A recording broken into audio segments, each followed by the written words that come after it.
My name is Selma Blair, and I am 52 years old. I tend to be chronically morose, yet unwittingly goofy.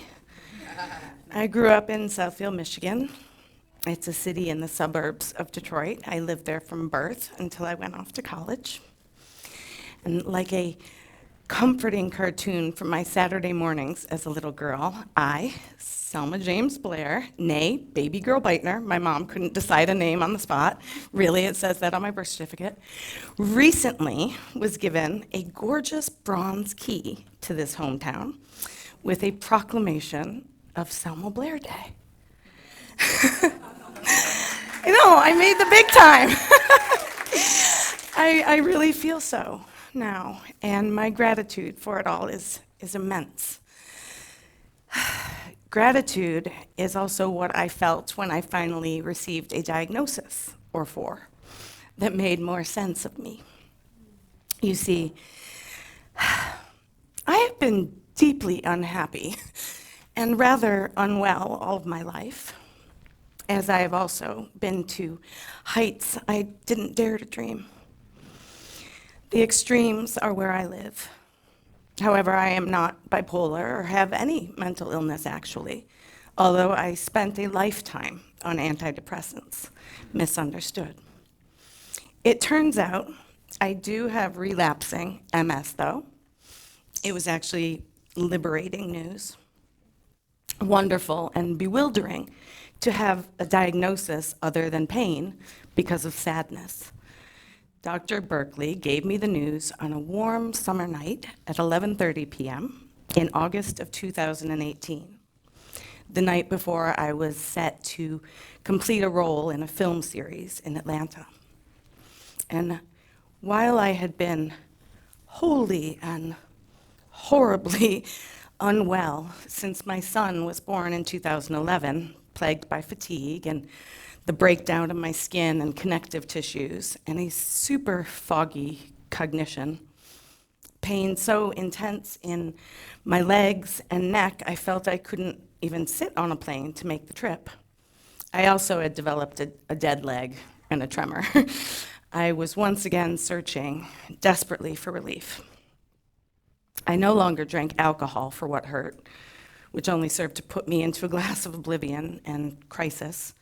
So there was no reprieve from the trigeminal neuralgia, pain in my face, and the deep stiffness in my body. The years of drinking on and off, I think, maybe masked and confused the MS, perhaps, but I was already accustomed to the idea there was nothing that could be done for me and that it was probably all psychosomatic. I even came to agree, so confused by symptoms that had remained for years. My days and nights had become hell on earth.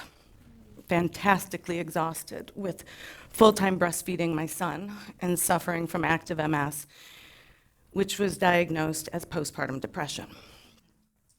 I knew I was not one to cook often or well, so I was keen to give my baby as much as I could, how I could. I was just so tired. I fell asleep at traffic lights almost. There were moments of levity, however, when asked by a specialist whom I hired to help me wean off the breast as I felt I was dying and losing too much sleep by his constant wish for more, like a drunk saddled up to the bar and I was the bar. I needed a bouncer to help me kick him out. She asked his favorite food, and at almost 2, he replied with a smile, "Boob soup." So I kept on feeding him his favorite. I kept on, knowing I had an adorable boy to love and raise. Now, the night before I was set to leave for the shoot, and already in dystonia, movement and speech, with an autoimmune system eating away at the protective lipid on my brain, unable to see well or wake up well, unable to sit still, from jerky movements that would repeat in a twisting circular way until I was wiped out with sleep. I'd fall asleep in the bathtub with hot, wet towels on top of me to ease my spasticity. People thought I was drinking. I wasn't. I couldn't write without placing the letters on top of each other. I really couldn't. That's a whole sentence, just one dot, and very small micrographia. I couldn't stay awake to read.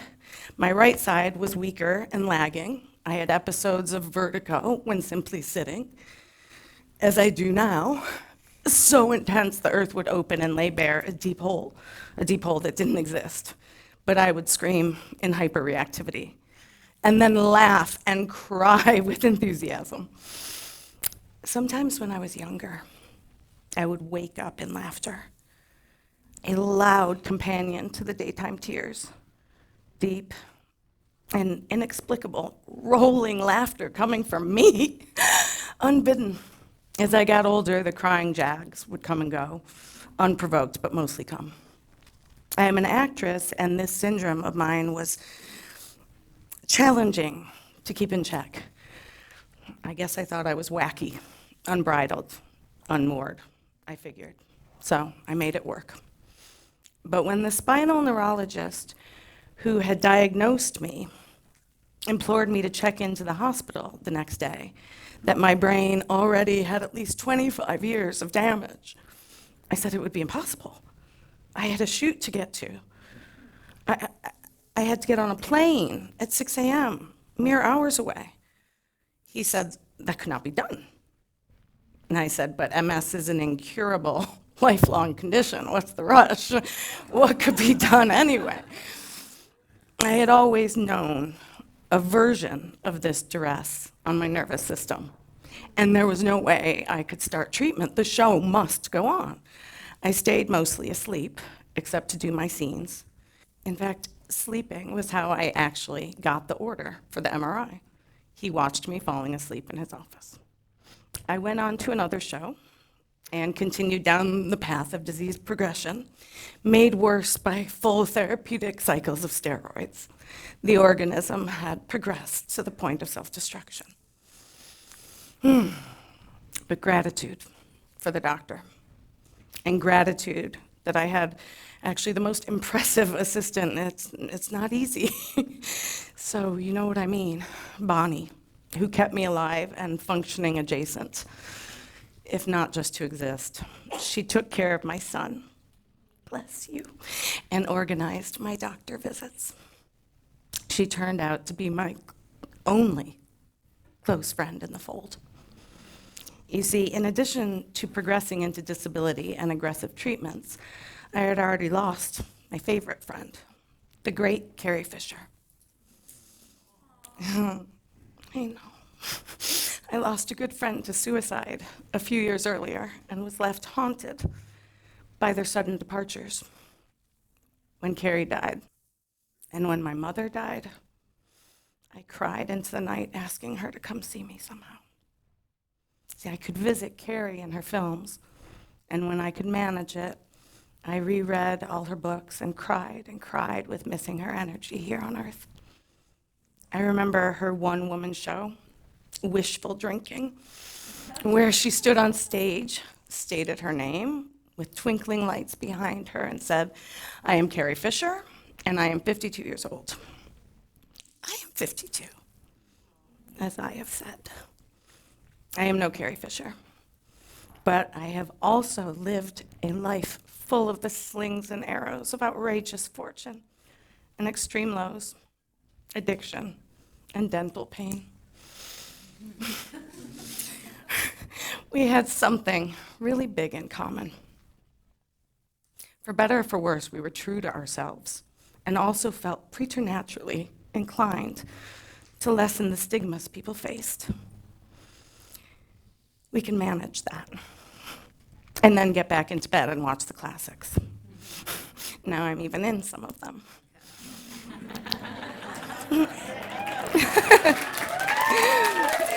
By the way, I asked my son if he had watched anything other than Cruel Intentions. He is 13, so I mean, it makes sense, and it's a classic.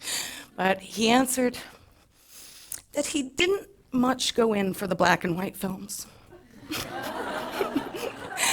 He may be joking, as I was born in 1972 and not before the Great Depression. Perhaps he just associates me with a Great Depression. Either way, it made me laugh out loud.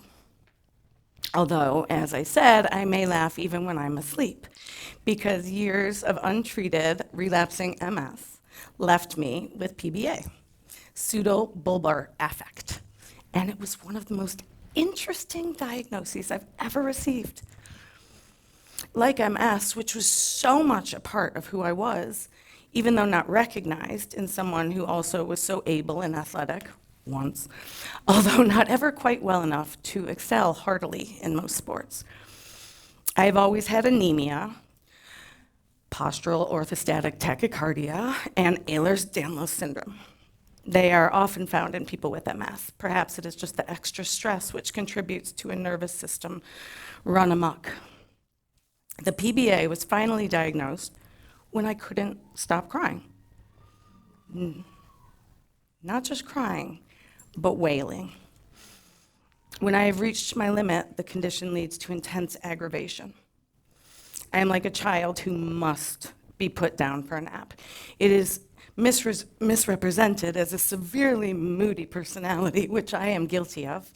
Before my friend Nancy Ryder was diagnosed with ALS, she too had bursts of laughter, sweet, mirthful laughter.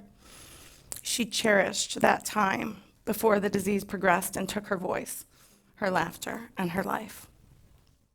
I was exhausted and agitated from these comorbidities, but now I could forgive myself for all the ways I had let myself or people down over the years before diagnosis, when I absolutely could not bear to leave the house without falling apart. I mean, this is common with MS. I mean, the fatigue is, anyway. So my RMS may look different than others, and also nobody has the same MS, although there are many similarities. My weak side started out as my right and then became my left side. I still have complete numbness on the left lower half and sometimes walk with a drop foot. I go in and out of dystonia, mostly when really overstimulated or in the sunshine or when warm, in hallways, from sitting to walking, or when in distress, or simply focusing. It played with my mind for someone who thought they had psychosomatic problems to begin with. But I have come to understand it better and prepare for it in time to avoid remaining in the speech and movement traffic jam of my brain. Otherwise, only sleep will give me relief from the spasms. I am doing really well now. I am relapse-free for almost 2 years. Thank you. And I seem to have most of the other glitches under control. I do need more time in silence and in the shade or in bed than the average Blair. But I exist, more present than I ever could before, because I can trust myself better now. I am learning my story now, after so many years. I avoid caving into sadness when I have the wherewithal. I am not happy all the time. I am endlessly inappropriate, but mostly polite. I wake up more tired than when I fell asleep. I make mistakes. I try my best. I am a solitude now. It helps. My mother was as well, more or less. She said I would never marry again because I am a loner. And I may not. That's okay. And I may be. But also, ones with chronic illness tend to be. We have to cut out the superfluous to make energy for what must be done. I am strong-willed. I am a lover of all things which comfort and propel us to our next step.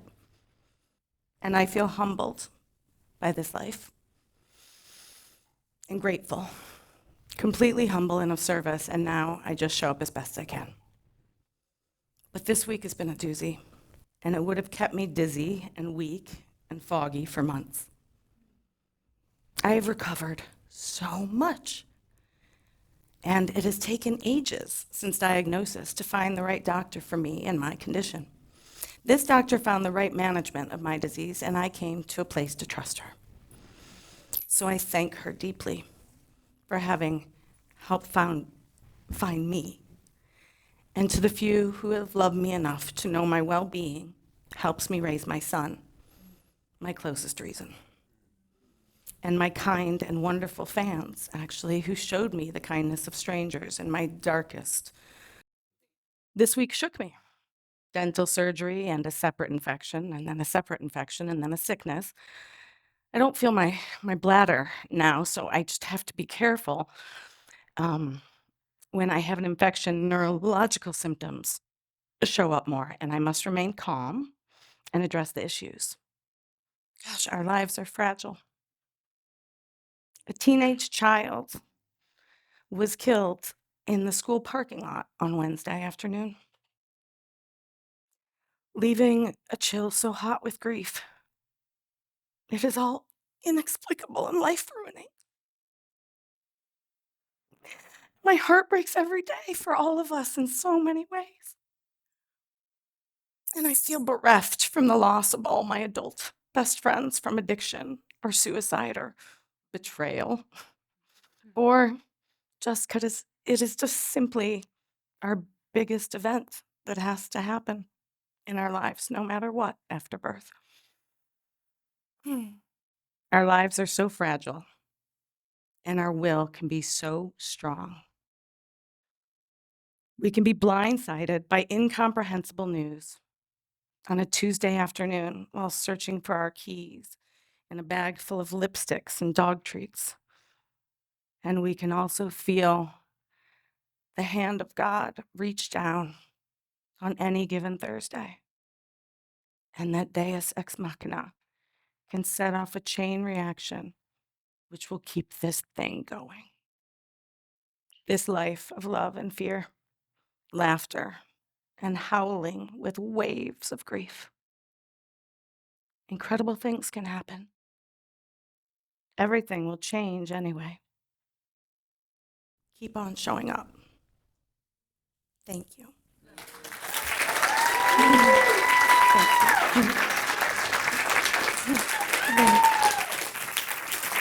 Thank you.